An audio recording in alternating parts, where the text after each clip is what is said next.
comenzar la clase, vamos primero a orar. Señor, te adoramos, te bendecimos, damos gracias por este día maravilloso, Señor, en el que el mundo, Señor, está celebrando el Día de la Madre. Bendecimos a todas las madres de nuestra iglesia Nuevo Pacto. Bendecimos a todas las iglesias de Venezuela, todas las iglesias de Venezuela, a todas las madres, Señor. Te damos gracias por cada una de ellas, Padre de la Gloria. Te damos gracias por las madres que aún no tienen hijos, Señor.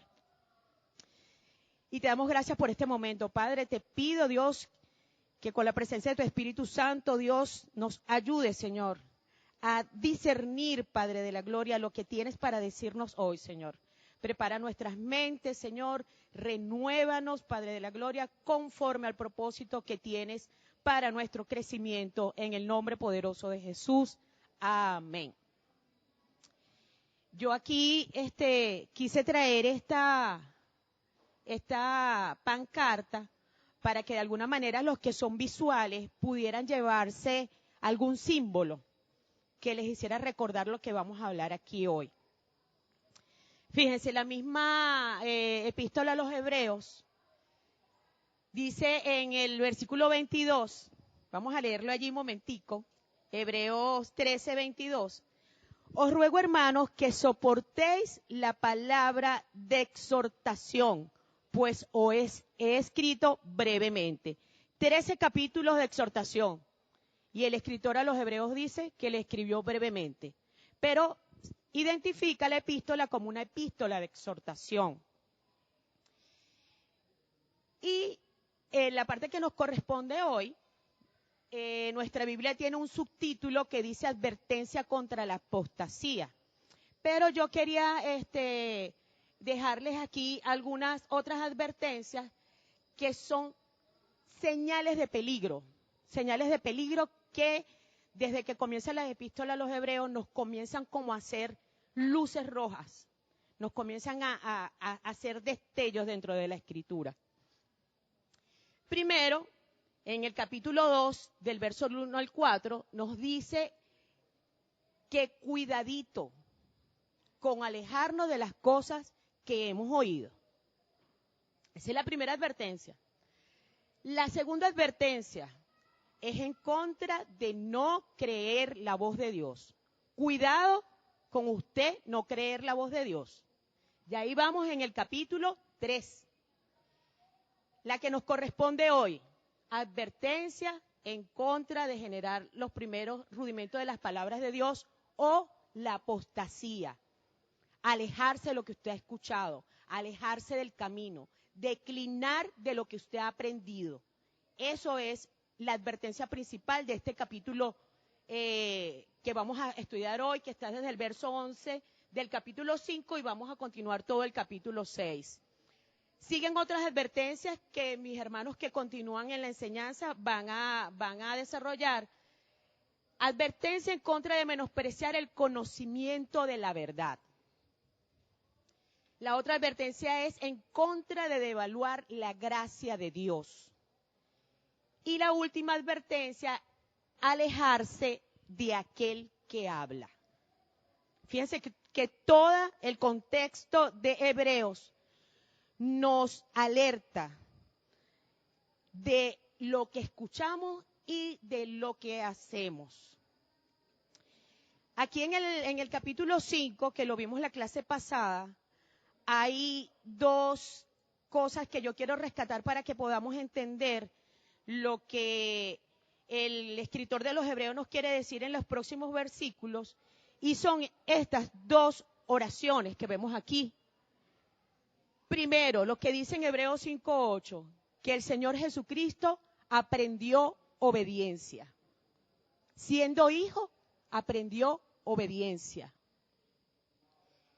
Y la otra palabra que yo quiero que se la graben, que la puse aquí con estas cositas brillantes, es que nuestro Señor es autor de eterna salvación.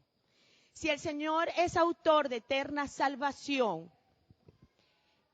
y si nosotros entendemos qué es lo que es eterno, significa que es hasta la semana que viene, que es eterna, que es para siempre.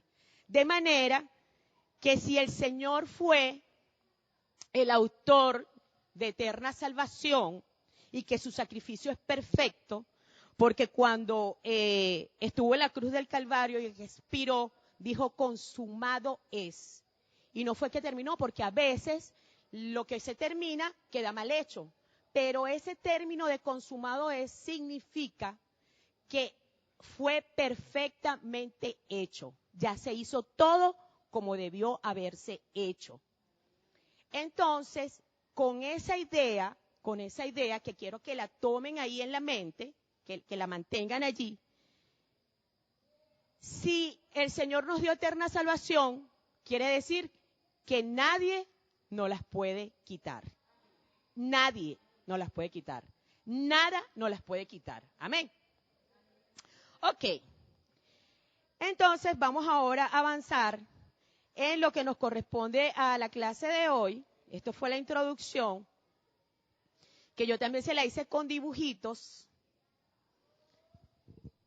Y Samira lo entendió muy bien ayer, por eso ella no vino, porque toda esta semana ella se sabe la clase, porque me la ha estado escuchando. Fíjense ustedes. Vamos a ubicarnos en nuestras Biblias en el libro, en la Epístola a los Hebreos, capítulo 5, versículo 11. El autor de los Hebreos nos ha venido enseñando al Señor como sacerdote. Que fíjense que antes de que comenzáramos la Epístola de los Hebreos, estudiamos el tabernáculo.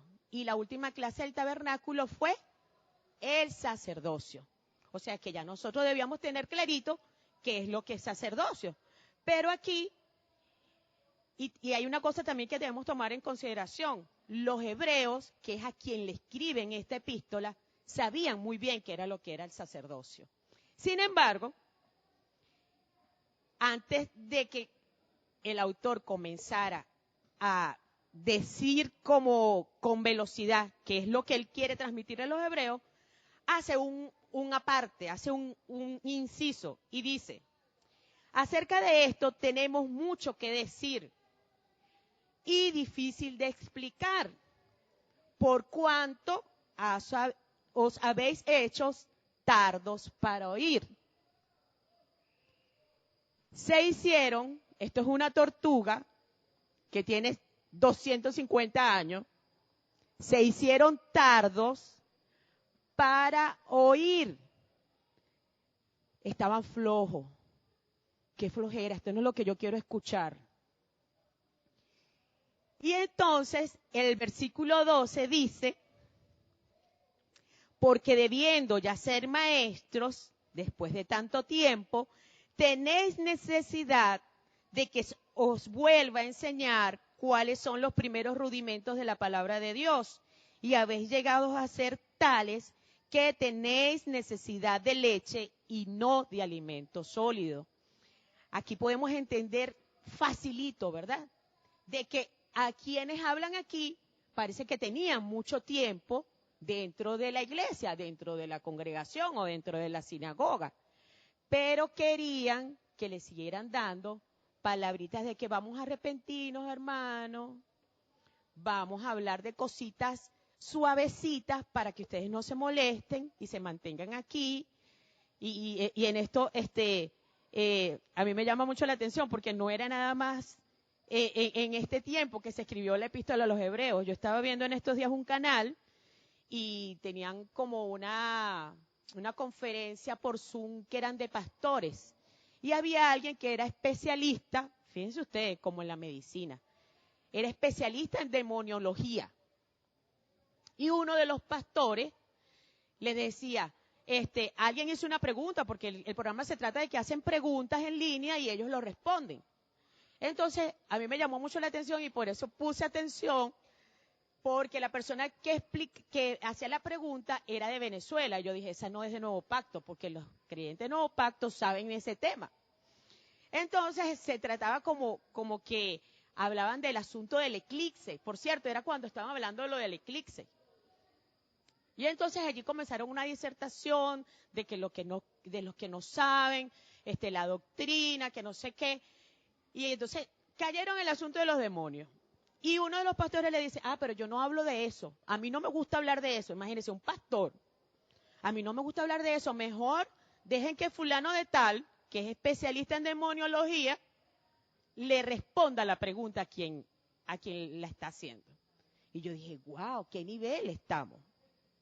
Estamos a tremendo nivel en el mundo.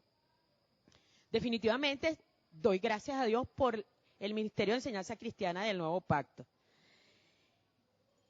Entonces, fíjense, a estos a quien hablan aquí, dicen que ya pudiendo ser ya maestros, no sé cuánto tiempo tendrían allí, habéis llegado a ser tales que tenéis necesidad de leche y no de alimento sólido.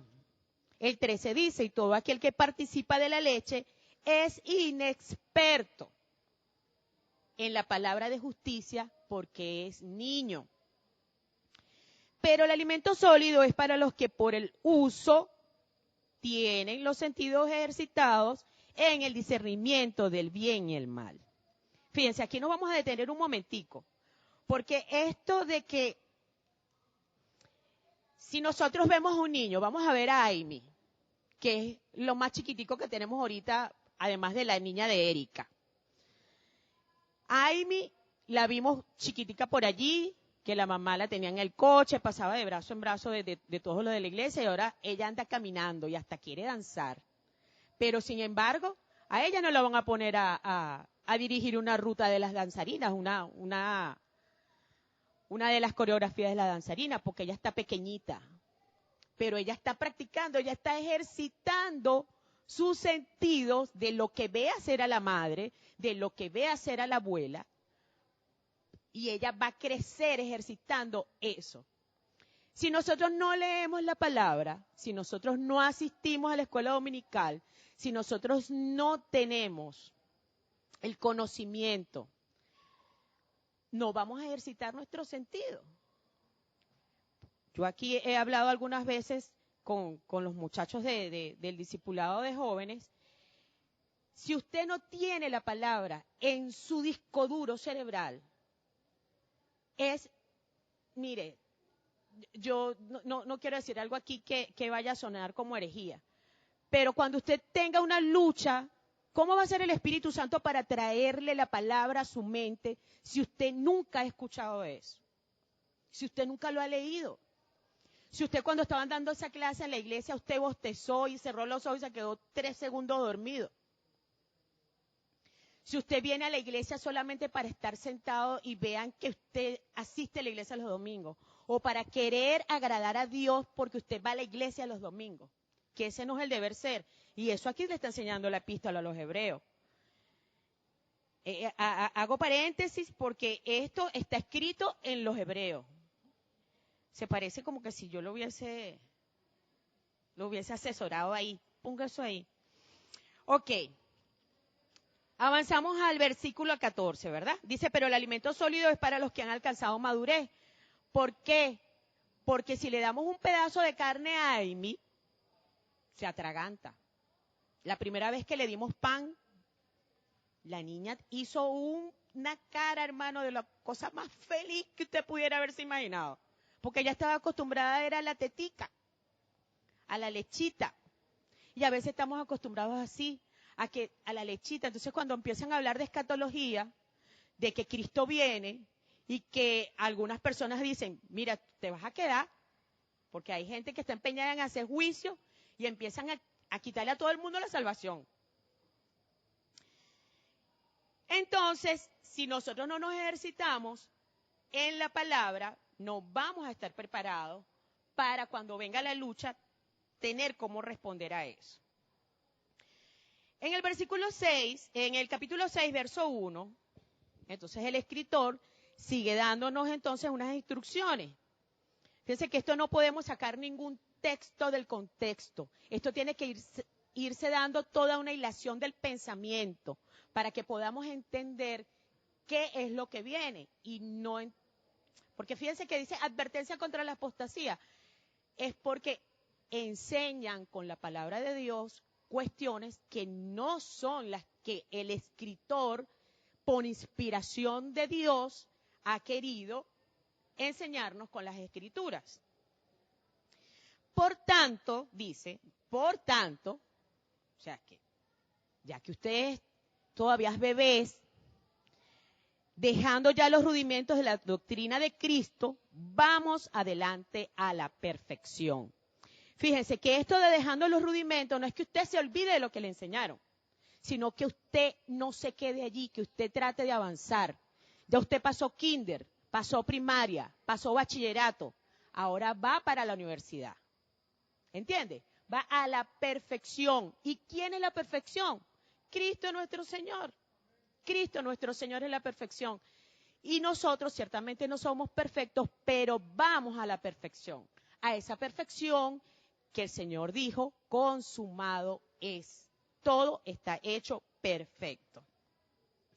No echando otra vez el fundamento del arrepentimiento de obras muertas de la fe en Dios. Fíjense que ahora él va explicando, ¿verdad? Va explicando, vamos a ver qué es lo que él dice, qué es lo que vamos qué es lo que no debemos nosotros enfrascarnos allí. A la doctrina de bautismo. ¿Usted sabe lo que es el bautismo? Bueno, excepto Jaycee y Leonardo, que son bienvenidos, le doy la bienvenida oficialmente. Pero el resto aquí, ¿quién de los que están aquí, además de ellos dos, no es creyente?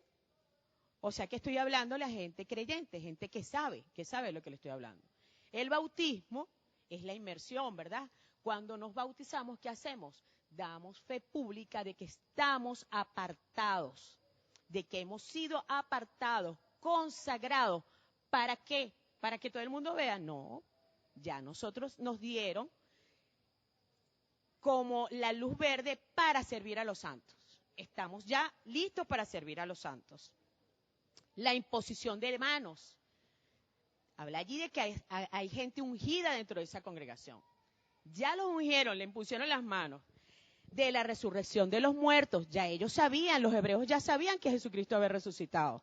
Pero parece que querían volverse hacia atrás y el escritor está como dándoles un aviso. Oye, ya Jesucristo resucitó. No se enfrasquen solamente en el hecho de la resurrección, sino que Jesucristo está vivo. Él está vivo. Y del juicio eterno. Estas son cosas que a veces no nos gusta hablar, porque así como hay una salvación y hay un bautismo, también hay un juicio. Y dice que ese juicio es eterno. ¿Cuándo va a suceder ese juicio? Luego que el Señor haga todo lo que tiene que hacer con sus siervos, que pase los eventos escatológicos que deben suceder, del arrebatamiento de la iglesia, todas las cosas que tienen que pasar en las 70 semanas de Daniel, que es la gran tribulación, y que nosotros podamos venir en gloria. Ahora fíjense, si usted no tiene plena conciencia de la palabra, del llamado que usted tiene, de lo que usted es, entonces no debería usted preocuparse por el juicio eterno, sino por el bimá, que viene inmediatamente del arrebatamiento de la iglesia, ¿verdad? Que es el evento más cercano que estamos esperando. Pero es necesario que nosotros entendamos que si estamos en el camino correcto, nosotros no vamos a estar en el juicio eterno, sino como coayudadores del Señor para juzgar. ¿Está entendiéndome? Entonces, nos vamos a ir ahora, y aquí el escritor dice, vamos a seguir hablando de esto si Dios lo permite. Y viene un versículo 4, que es motivo de discusión teológica. Yo tomé algunas notas para no emocionarme y decir lo que quiero decir.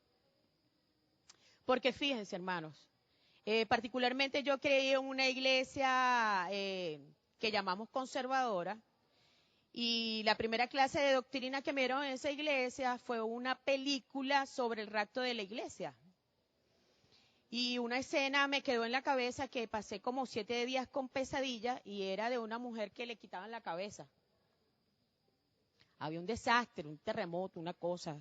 Eso fue por allá por los años 90. A lo mejor aquí nada más el pastor y yo habíamos nacido. Los demás estaban más chiquitos.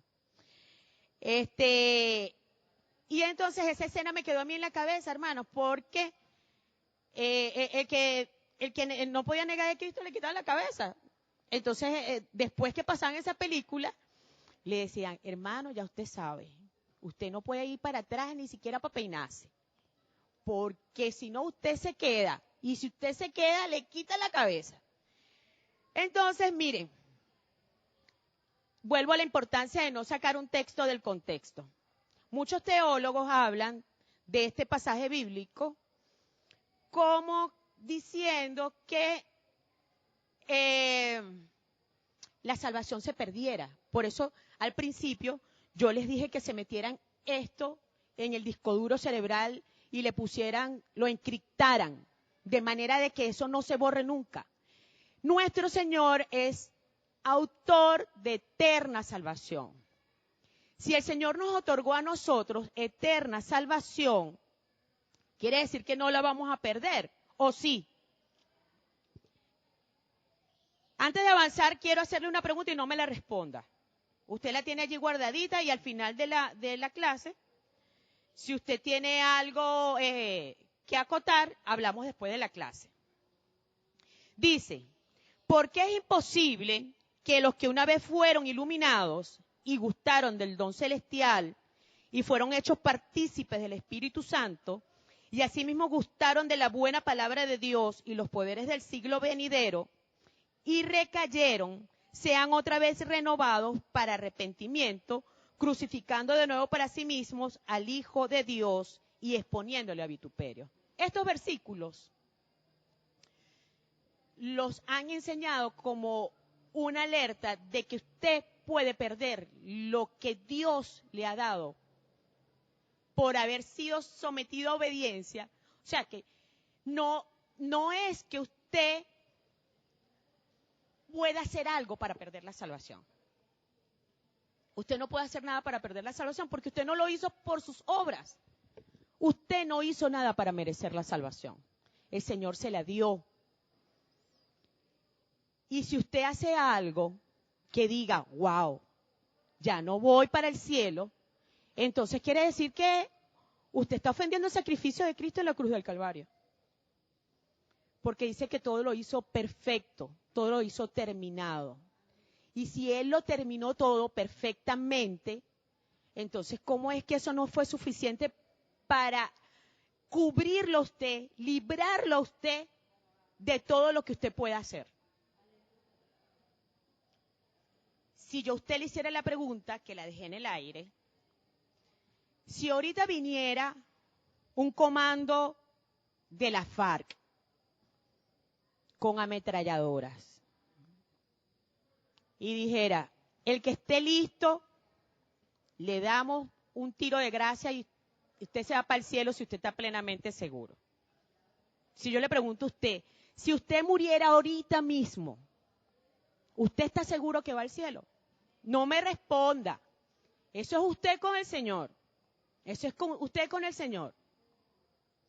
Piénselo. Piénselo que vamos a entrar en lo que el Señor quiere enseñarnos en esta mañana. Fíjense que aquí le está hablando y dice que es imposible que los que una vez fueron iluminados, si fueron iluminados es porque recibieron la palabra, recibieron el Espíritu Santo. El Espíritu Santo los guió, el Espíritu Santo los bautizó. Quiere decir que es un creyente genuino. Es un creyente genuino. Y dice, gustaron del don celestial y fueron hechos partícipes del Espíritu Santo. El Espíritu Santo habita en nosotros. El Señor vive dentro de nosotros. Una parte de la deidad vive en nosotros. Es imposible que nosotros, teniendo una parte de la deidad dentro, podamos ir atrás de una manera que necesitemos que Jesucristo fuese de nuevo crucificado. Eso es lo que nos está diciendo allí el autor. Y esto aquí, el versículo 6 dice, y recayeron. Fíjense que dice, no fue que cayeron. Está haciendo, que por eso es que tenemos que hacer una hilación de pensamiento de todo lo que está hablando el escritor, es un caso hipotético. si usted se aparta de la verdad, porque ¿quién es perfectamente santo aquí? ¿Quién no ha cometido pecado? Dígame usted cuál de los pecados, donde dice en la Biblia que hay un pecado que el Señor no ha podido cubrir. En el Evangelio de Juan dice que el Señor es el buen pastor, ¿verdad? Y que nosotros estamos escondidos en su mano, que nadie nos arrebatará de su mano. El apóstol Pablo dice en Romanos capítulo 8 que no hay nada que nos pueda separar del amor de Dios. Ni la vida, ni la muerte, ni lo alto, ni lo bajo, ni lo profundo, ni ángeles, ni principados, ni hambres, ni peste. Dígame allí qué falta de todas esas cosas que dice Pablo allí. ¿Cuál de esas cosas nos puede separar del amor de Dios?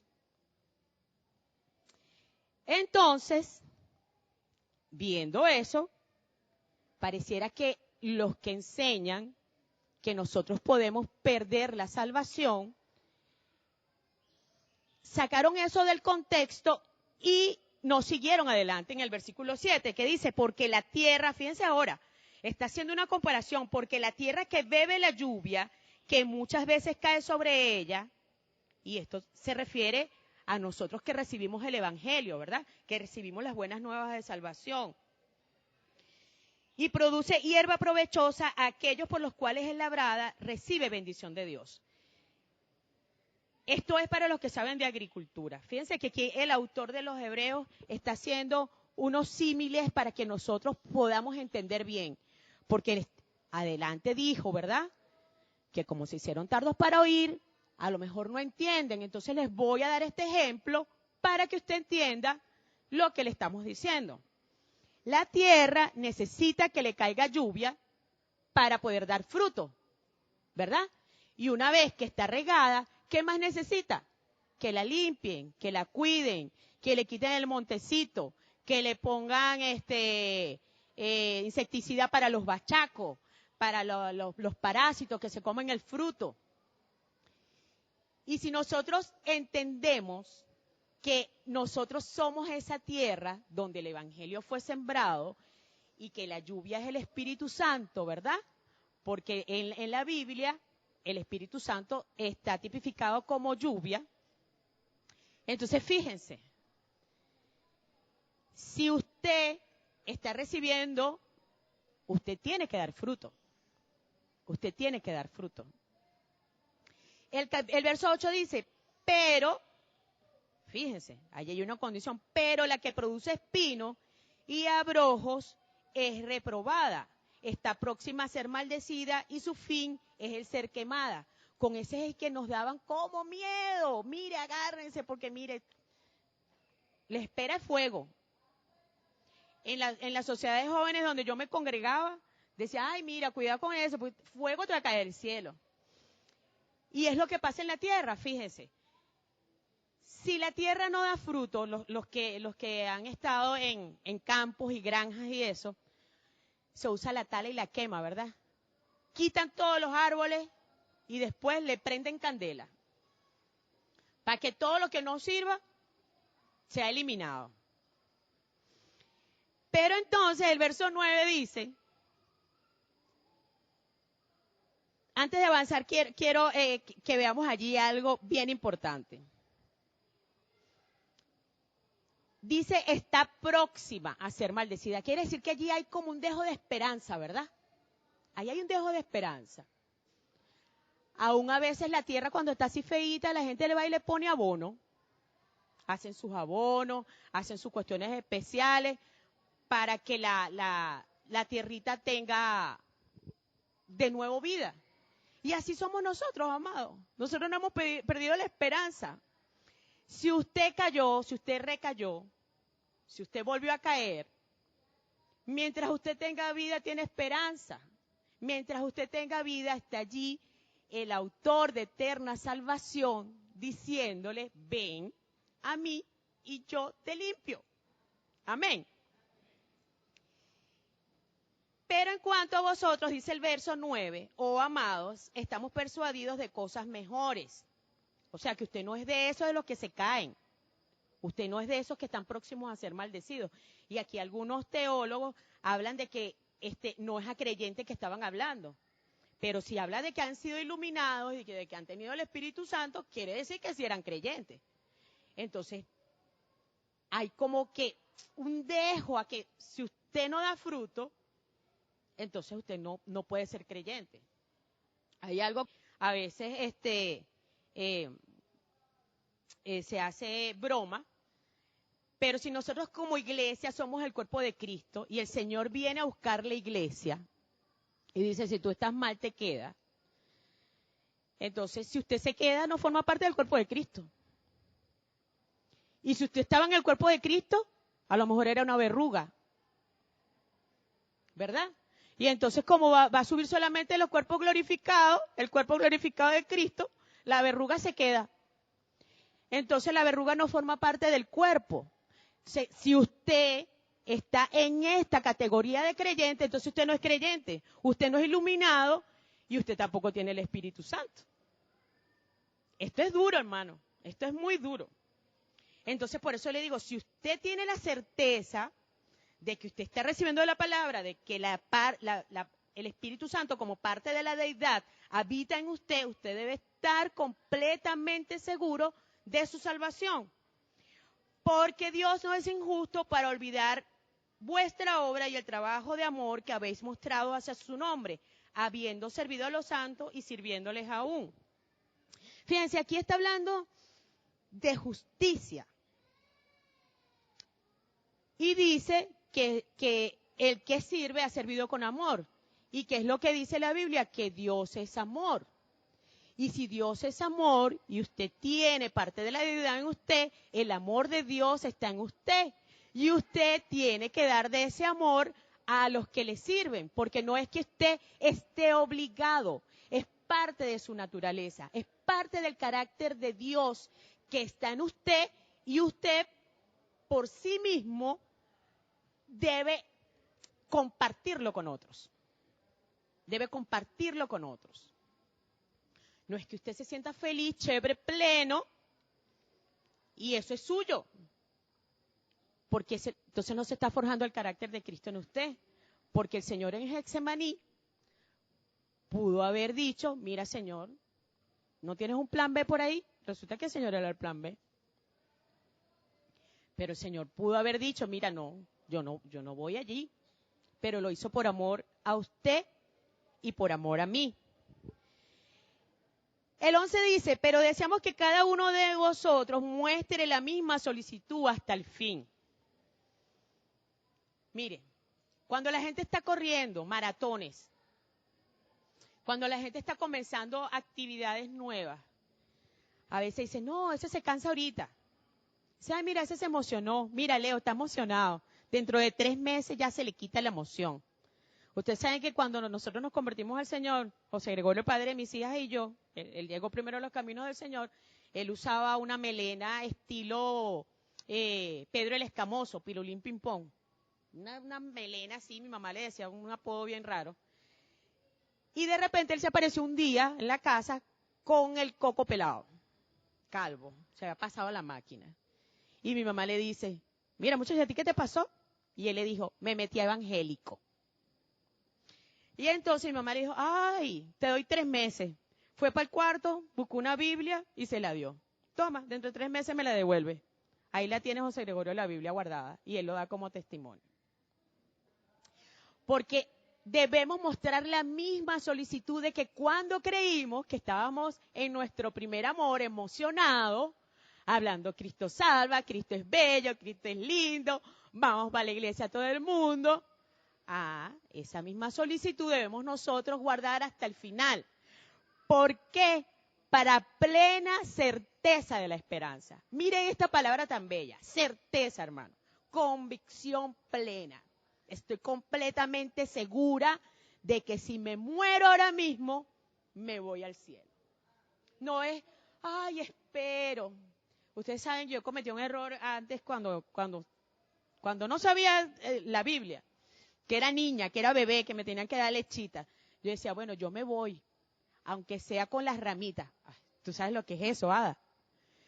Me voy allá para estar, aunque sea con las ramitas así, hermano. Mire, ustedes Si nosotros entendiéramos qué es lo que el Señor tiene preparado para nosotros, amados, aquí la iglesia estuviera llena. Como hay una cosa que dijo Judy hace años, que ella vio en que la gente hacía cola para llegar a la iglesia. Y yo sueño con ese día, hermanos, que nosotros en Nuevo Pacto tengamos que hacer 3 o 4 servicios en los domingos, porque la cola no se da abasto para que la gente llegue. Hoy estamos celebrando el Día de la Madre. Sí, qué chévere, qué lindo el Día de la Madre, qué bello ser madre. Si mi madre estuviera viva, yo seguramente no estuviera aquí, estuviera en Chivacoa con ella. Pero perderme del manjar que tiene Dios preparado para mí, si mi mamá yo la puedo conseguir más tarde, si yo la puedo celebrar mañana, si yo pude haberla celebrado desde ayer, si yo la puedo haber traído para el servicio y después llevármela a comer como va a hacer Leo. Entonces, es como que tenemos la misma solicitud de que cuando creímos. Eso lo está diciendo el escritor de los Hebreos. Si nosotros tenemos plena certeza de la esperanza, a fin de que no os hagáis perezosos, sino imitadores de aquellos que por la fe y en la paciencia heredan las promesas. Perezoso. Usted sabe que la palabra original que se utiliza aquí es flojo. Si usted se ejercita, no le da flojera. Si usted hace lo que le gusta, no le da flojera, ¿verdad, Wilkie? Que si tú entrenas todo el tiempo, no te da flojera ir a entrenar el día que te toca. Y estás preparado para dar el salto de tu vida porque te ejercitas, ¿verdad, Wilkie?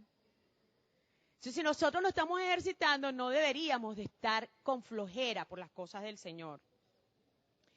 Y dice que seamos imitadores de aquellos que por la fe y la paciencia heredan las promesas.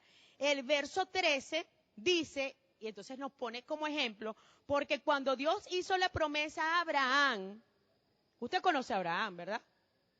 Abraham tuvo su hijo a los 99 años y se lo habían prometido cuando tenía menos de 40. Así que pasó más de 50 años esperando. O sea que esa certeza plena, esa convicción plena de que el Señor cumple las promesas, debemos estar ejercitados para, en medio del sufrimiento, en medio de las circunstancias, tener la plena certeza de que el Señor va a cumplir su promesa. Porque dice él aquí que el Señor, no pudiendo jurar por otro mayor, juró por sí mismo. Y le está hablando a los hebreos, y los hebreos tenían plena conciencia de lo que significaban los pactos. Por eso es que estábamos estudiando el tabernáculo, ¿verdad? Y el pacto que tenía el Señor en el Antiguo Testamento lo sustituyó por un pacto mejor que fue a través de nuestro Señor Jesucristo. Y él dice el verso 14 diciendo, de cierto, te bendeciré con abundancia y te multiplicaré grandemente. Mire, es una doble promesa que le hicieron a Abraham. Y nosotros somos herederos de la promesa que le hicieron a Abraham, ¿sí o no? Ay. Amén. Y dice, entonces fíjense, como para que nosotros podamos entender, ¿por qué los hombres ciertamente, el 16, los hombres ciertamente juran por uno mayor que ellos y para el fin de toda controversia es el juramento para confirmación? Si yo hago un juramento por alguien que es mayor que yo, quiere decir que le doy validez a ese juramento. Pero como Dios es lo máximo, el Señor es lo máximo, Cristo es lo máximo, Él jura por sí mismo. Y entonces la explicación la da en el siguiente versículo.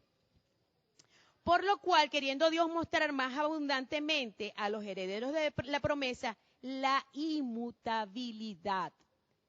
¿Usted sabe lo que es la inmutabilidad?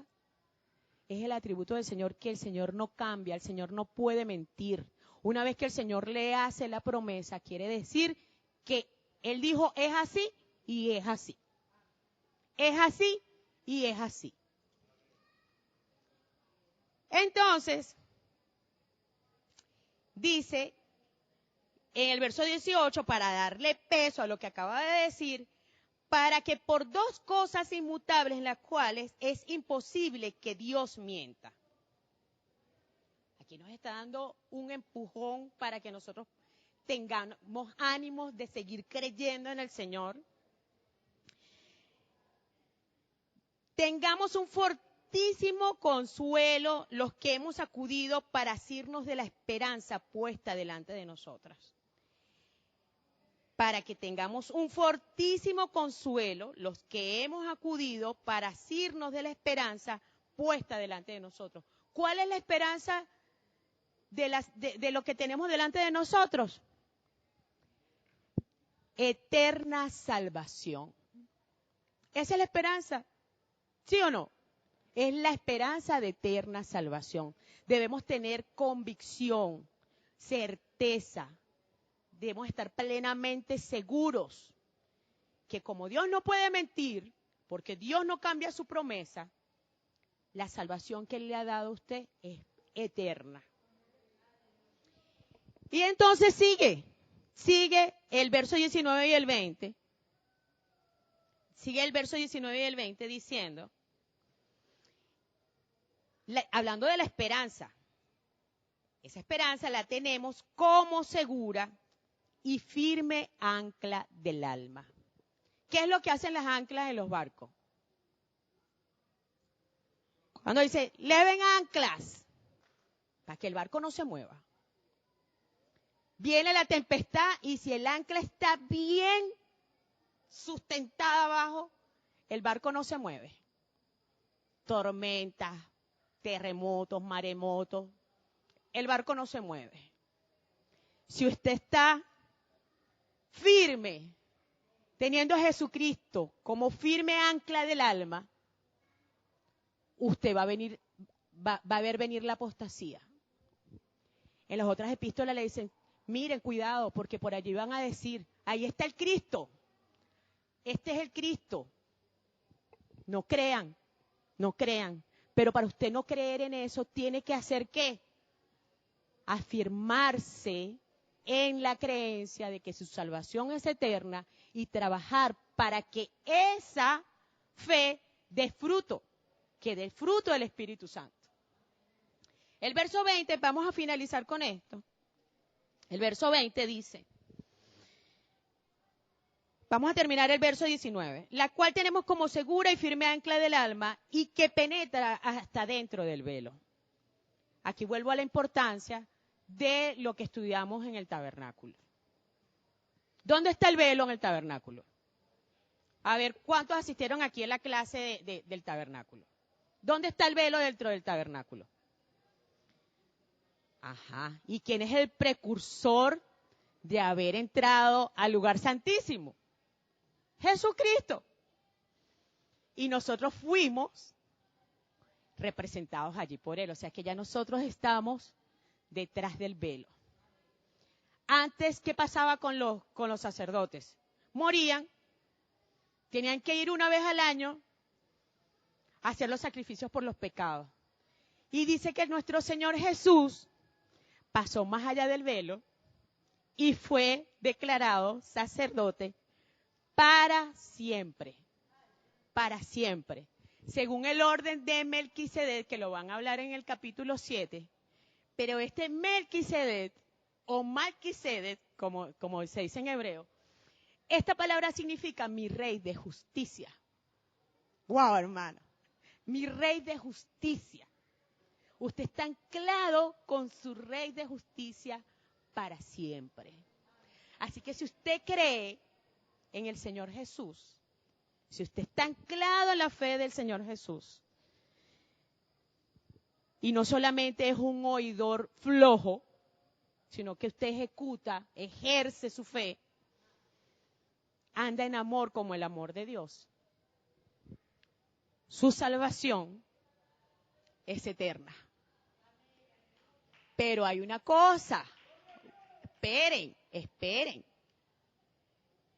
Hay que aprender obediencia. Hay que aprender obediencia. ¿Y saben qué es lo más terrible? Aprender obediencia. Y por eso algunos autores, algunos teólogos, hacen de este versículo 4 del capítulo 6 una herramienta para persuadir a los creyentes de que de alguna manera se puede perder la salvación. Pero la conclusión de este capítulo, hermanos, que es lo que yo aprendí y lo que quiero dejarles a ustedes hoy, es que nadie le puede quitar la salvación, porque la salvación se la da. Ni usted mismo, ni usted mismo. Usted no puede hacer como el príncipe Harry de Inglaterra, que después que abdicó a sus derechos de príncipe para poder ser rey, se fue y ahora anda pidiendo cacao, que no lo quieren allá en Inglaterra. Porque como el Señor no es el rey de Inglaterra, sino que Él es rey de reyes, Señor de señores, así usted se quiera ir, el Señor siempre lo va a traer, porque usted tiene su sello, porque usted está escondido en las manos de Dios, porque usted está anclado al Señor, usted está pegado del Señor y no hay nada. La Biblia dice, usted está guardado en las manos del Señor y el Señor es nuestro buen pastor. Y nadie arrebatará una oveja de las manos del Señor, porque si no, el sacrificio de Jesucristo fue en vano. Y no lo podemos crucificar 2 veces. Amén. Que les quede claro hoy, si esa pregunta que yo les hice, usted tiene alguna duda de que si usted hoy dejara de latir su corazón, se va al cielo, podemos hablar después del servicio. Y podemos orar por usted. Vamos a orar juntos en este momento. Señor, te damos gracias, Padre, por tu palabra, por tu amor, por tu misericordia, porque cada día, Señor, nos llevas de victoria a victoria y de triunfo en triunfo, Padre de la gloria. Porque sabemos, Señor, que tú no mientes, porque todo lo que nos has prometido lo vas a cumplir, Dios de la gloria, porque en ti estamos completos, Señor. Ayúdanos a obedecerte en amor, Señor. Ayúdanos a obedecer, Señor, tu palabra, a ponerla por obra, Padre de la gloria, a que podamos compartir de lo que nos da, Señor, de ese amor perfecto, Dios amado, que has vaciado en nosotros, Padre de la gloria, que nosotros podamos compartir con otros, Señor, conforme a la voluntad, Señor, que tienes para nosotros, al cumplimiento de tu propósito, Dios. Permítenos, Señor, aprender, Dios de la gloria, lo que tú quieres enseñarnos en este tiempo, Padre amado, sabiendo que tu venida está cerca, Padre. Que nosotros estemos plenamente convencidos, Señor, que cuando suene la trompeta nos vamos contigo, Señor. Y vendremos, Padre de la gloria, a reinar, Señor, donde tú, Dios amado, serás el autor y el pleno Rey de reyes y Señor de señores, para glorificar tu nombre, Dios. En el nombre de Jesús. Amén, amén y amén.